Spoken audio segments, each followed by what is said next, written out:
Produit par Binge Audio.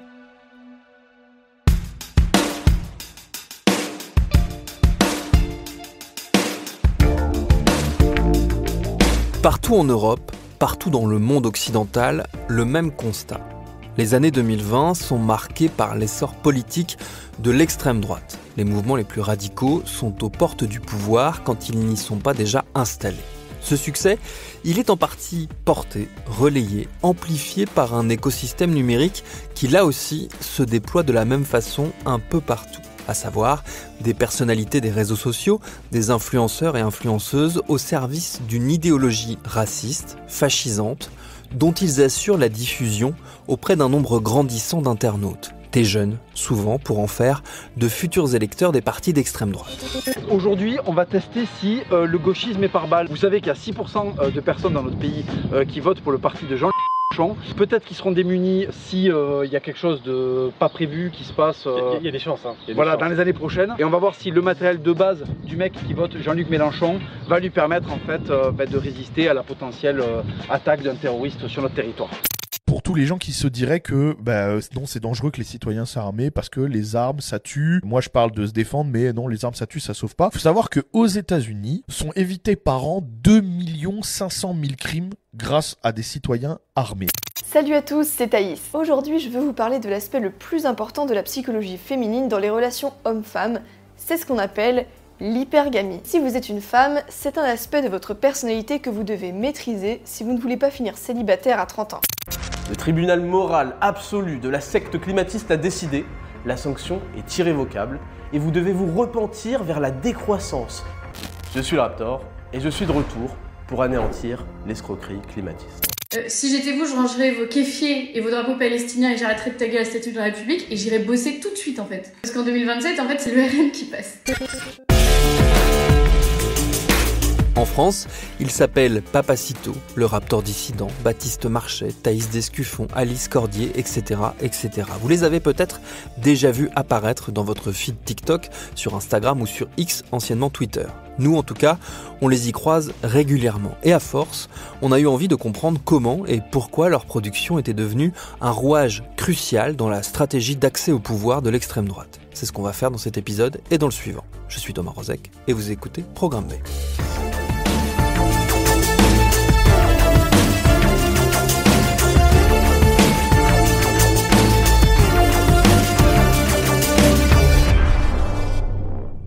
Alors même si vous n'avez jamais entendu parler de ces influenceurs et influenceuses, pas de panique. On a pris soin de réunir dans ces épisodes une équipe de choc, des spécialistes de cet univers nébuleux qui sont là pour nous guider et nous expliquer déjà, quand on parle d'influenceurs et d'influenceuses d'extrême droite, on parle de qui ? Ce sont des personnes qui sont des entrepreneuses économiques qui entendent vivre de la monétisation de leur contenu sur les réseaux sociaux.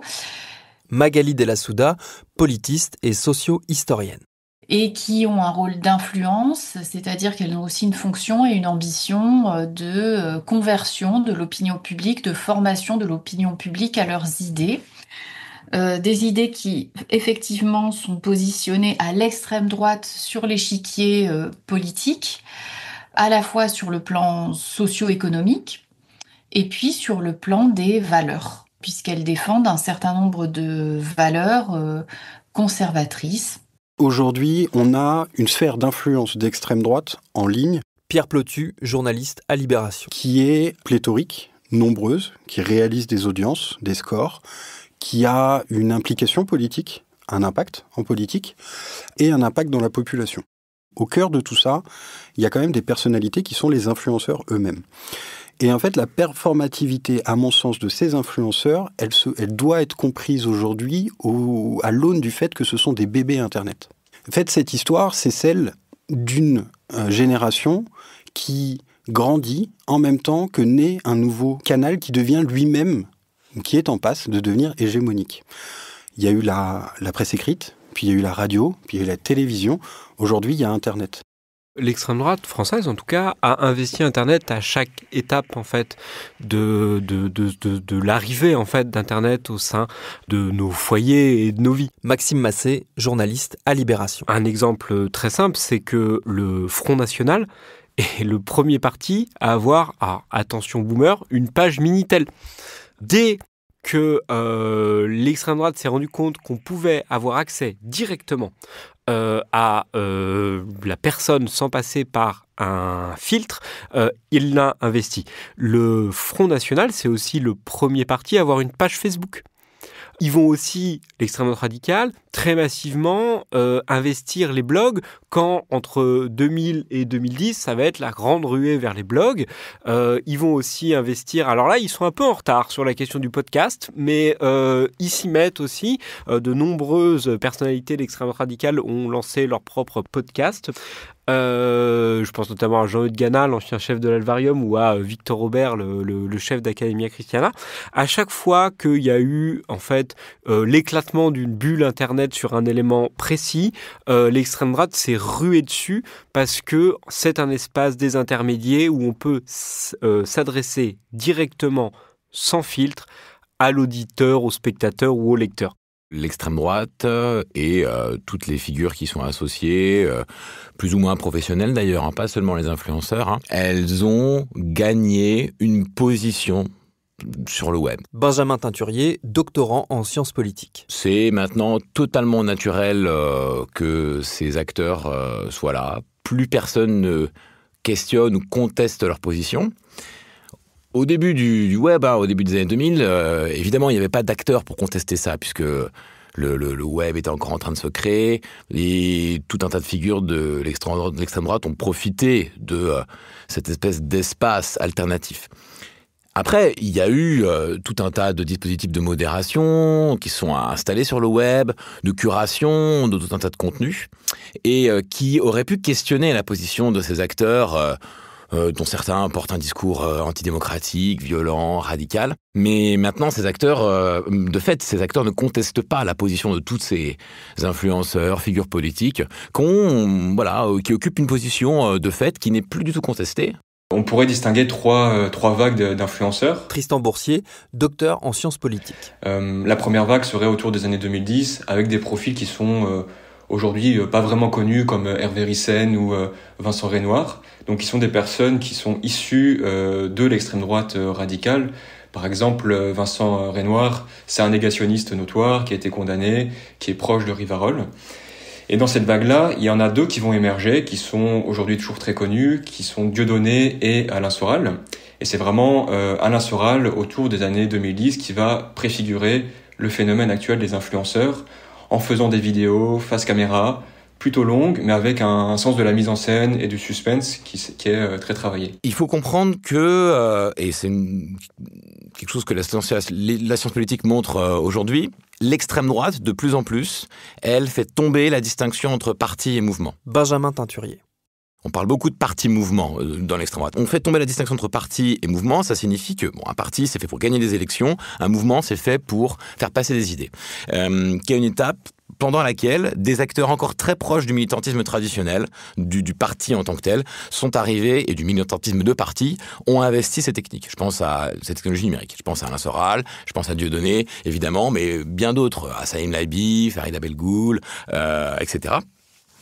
Donc ceux-là, ils ont à la fois des réflexes de parti, ils créent une liste antisioniste en 2009 pour les élections européennes, et puis ils ont un militantisme traditionnel. On va lire des bouquins, discuter de concepts, etc. Le mouvement qui s'opère à partir de moitié des années 2000, donc autour de la candidature de Marine Le Pen, avec l'arrivée sur le web de tous ces nouveaux acteurs, Papacito, Baptiste Marchais, Raptor Dissident, Stéphane Edouard, Frédéric Delavier, Greg Toussaint un peu plus tard, mais bon, il y en a quand même énormément.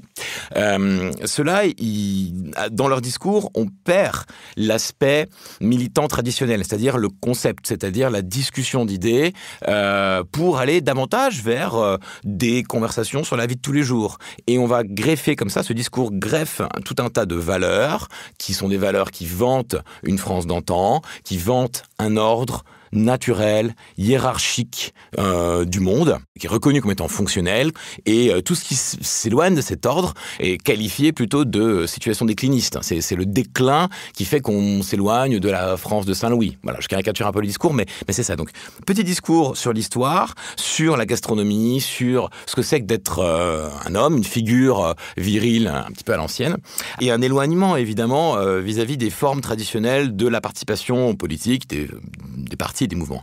Et là, on va changer complètement de format, on va avoir des vidéos beaucoup plus courtes, beaucoup plus montées, beaucoup plus travaillées, avec une énergie. Tristan Boursier.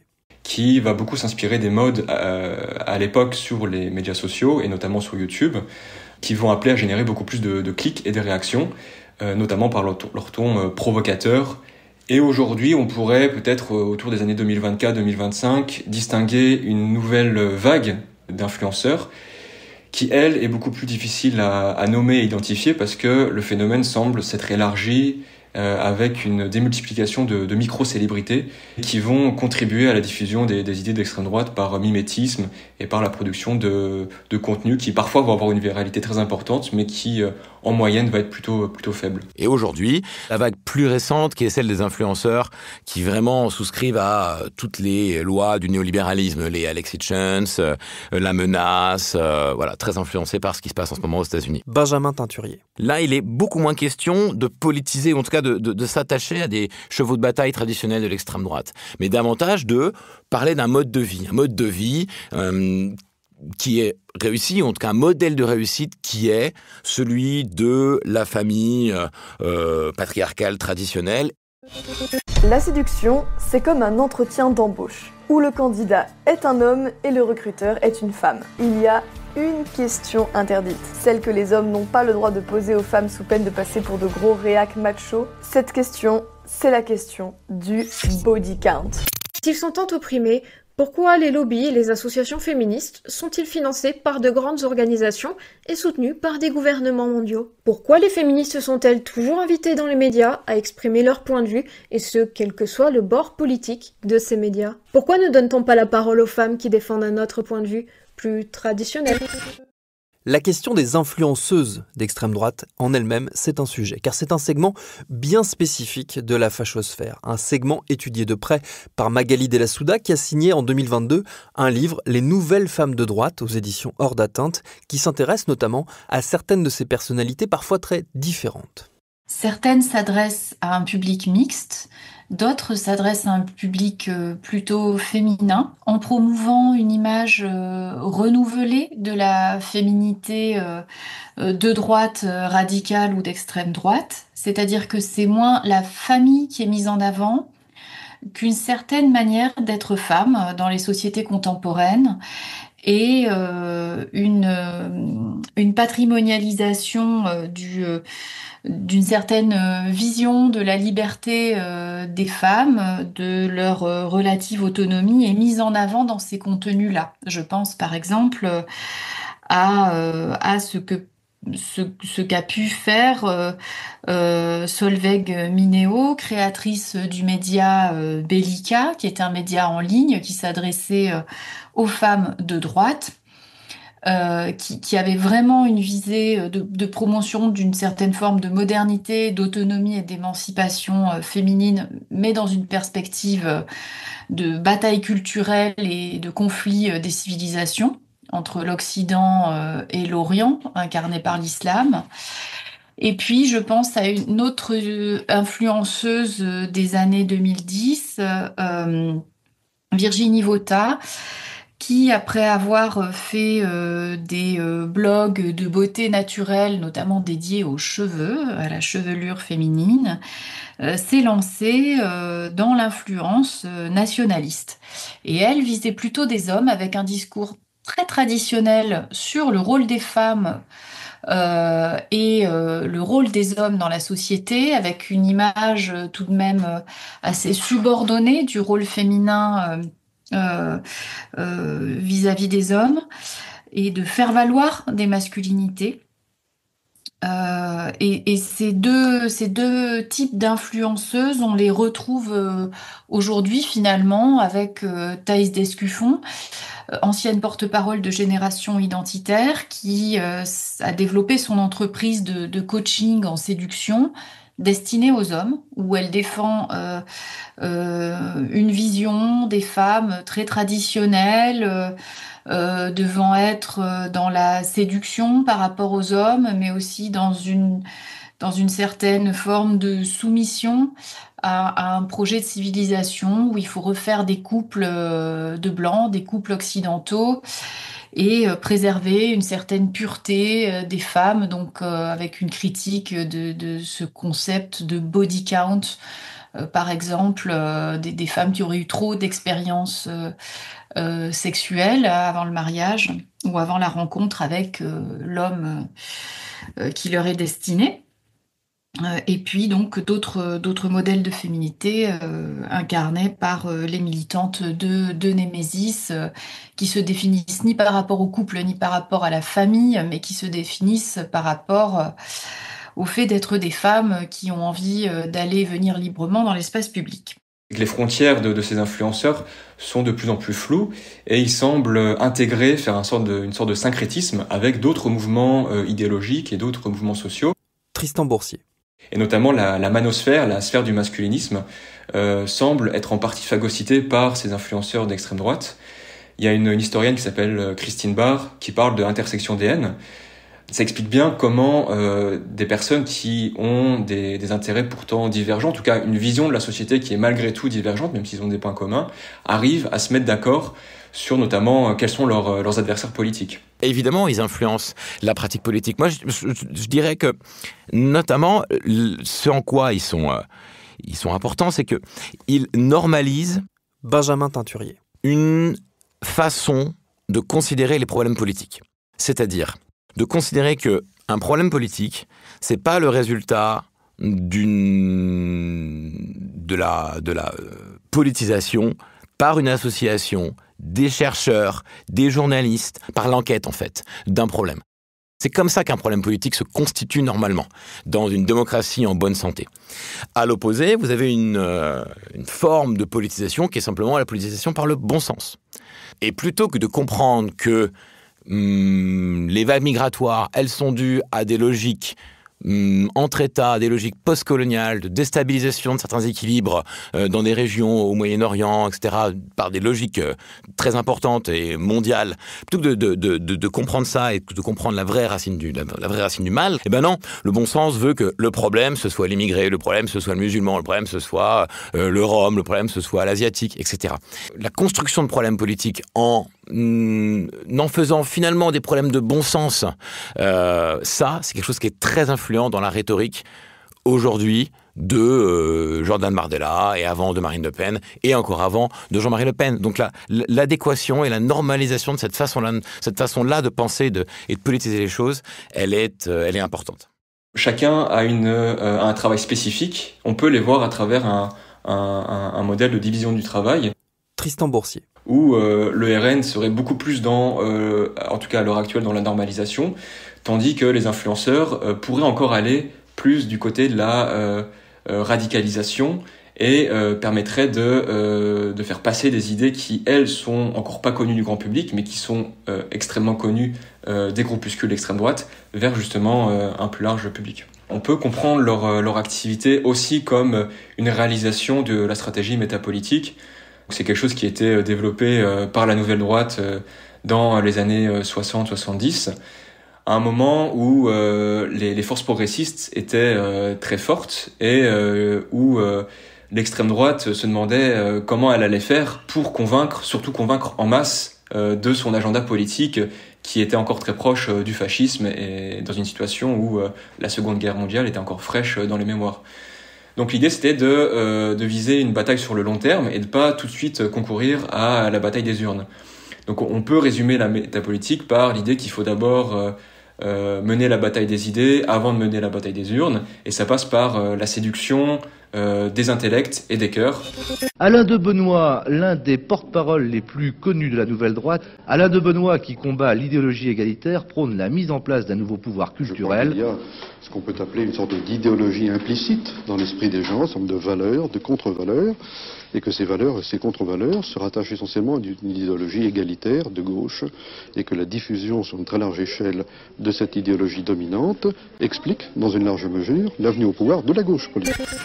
On a mentionné à l'instant la nouvelle droite et sa stratégie métapolitique, des références assez vintage pour nos influenceurs du XXIe siècle. Mais vous allez le comprendre, ces courants de l'extrême droite des années 70 avaient déjà balisé pas mal de sentiers. Il y a 2 courants principaux, donc le GRES, donc le groupe de recherche et d'études sur la civilisation européenne, Maxime Massé, qui sont en fait les héritiers des gens de l'OAS et de la collaboration, et son pendant la nouvelle droite, qui vont en fait théoriser l'idée que pour devenir majoritaire, parce qu'ils ne l'ont encore jamais été, ils allaient devoir, comme l'a fait la gauche, investir le combat culturel. Ils vont jamais réussir parce qu'en fait, ils ont beaucoup de mal à infuser en dehors de leur cercle parce qu'ils ont des idées extrêmement radicales. Ils sont déjà suprémacistes. Ils ont des idées qui sont difficiles à faire accepter par des médias de masse parce que c'est des idées parfois un peu complexes. Et en fait, la grande victoire du GRES et de la Nouvelle Droite, ça va être l'éruption en fait de gens qui vont être des youtubeurs et qui vont porter un discours beaucoup plus simple, tout en portant exactement les mêmes idées radicales et en s'appropriant en fait les codes de la culture populaire. On a déjà dit dans différentes interviews en rapport au livre que c'était quand même beaucoup plus simple de convaincre quelqu'un en lui parlant de Matrix, notamment quelqu'un qui est né dans les années 90, qu'en lui parlant de Julius Evola, parce que la rencontre est moins frontale en termes de difficulté. Et ça, la nouvelle extrême droite sur Internet, elle a très très bien comprise. C'est la rencontre entre justement ce logiciel, cette théorie et cet outil pratique qui est Internet. Pierre Plotu. C'est-à-dire que vous pouvez faire tous les fanzines, toutes les réunions, à partir du moment où vous êtes 4 dans une cabine téléphonique, déjà convaincus, vous n'allez pas loin. Votre fanzine, personne ne le lit, ou en plus vous n'avez pas les moyens de l'imprimer, etc. à grande échelle. Avec Internet, et avant les influenceurs, on a, Maxime parlait des blogs, on a encore aujourd'hui des piliers de la fachosphère, par exemple F de Souche, ce blog monté par Pierre Sautarel, donc un ancien compagnon de route du Front National même, qui a, si je ne m'abuse, designé le premier site de la Fédération Île-de-France du Front National, qui en était très proche, mais qui se dit je tiens là un outil qui va me permettre de m'adresser directement aux gens, tout en sachant, et ça avait été aussi pensé par la Nouvelle Droite, il ne s'agit pas de dire aux gens la vérité nue, il s'agit d'amener les gens, à force de persuasion, d'amener les gens sur une pente où ils s'imaginent que ce que nous, on leur dit, est la vérité. Ce qui va séduire beaucoup d'acteurs d'extrême droite avec la métapolitique, c'est que cette stratégie prétend politiser certaines choses qui ne l'étaient pas jusqu'à présent et en dépolitiser d'autres. Tristan Boursier. Par exemple, manger de la viande, c'est quelque chose qui, il y a encore quelques années, n'était pas du tout un sujet politique.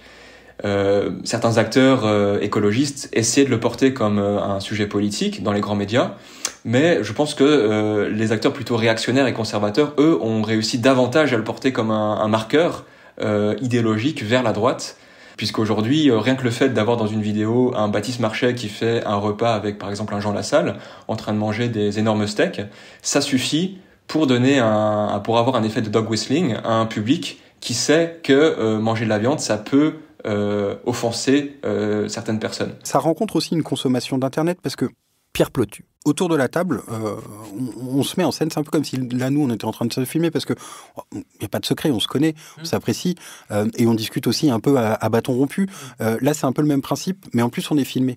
Et c'est vrai que pour quelqu'un qui, un soir de semaine, est tout seul chez lui, s'ennuie un peu, il n'y a rien à la télé, je prends mon téléphone, je tombe là-dessus, et je vois quoi? Je vois 2 mecs, dont un que j'apprécie, un autre que j'ai peut-être déjà entendu parler, sont en train de manger des trucs, je me dis, putain, ça a l'air bon, qu'est-ce que je vais me faire à manger ce soir? J'ai des pâtes. Ils se discutent, ils passent un bon moment, ils font des blagues, certaines font rire, d'autres non. Et puis, au milieu de tout ça, on noie un discours politique, mais un repas entre potes classique au final. C'est comme le fait de commencer énormément de vidéos ou de contenu sur Internet par « Salut les amis ». Les amis, on est entre nous. Et là où ça devient problématique, c'est quand cet influenceur-là, puis ses copains à côté, le reste de sa sphère, puis d'autres éléments d'une sphère d'à côté, donc on n'est plus seulement sur une thématique, mais sur celle d'à côté, etc., finissent par en fait remplir tout grand la bulle de filtre dans laquelle l'algorithme de la plateforme vous a collé. Et c'est comme ça qu'on se retrouve à mettre le doigt dans un engrenage qui va nous emmener, au fur et à mesure, dans une bulle de plus en plus précise et dans laquelle on va finalement ne plus entendre que ce sous-titre permanent, ce bourdonnement permanent, ces espèces d'images subliminales qui vont finir par s'imprimer dans la tête des gens.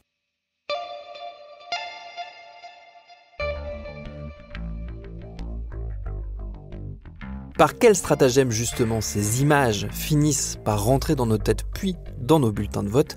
C'est ce qu'on va voir dans le prochain épisode.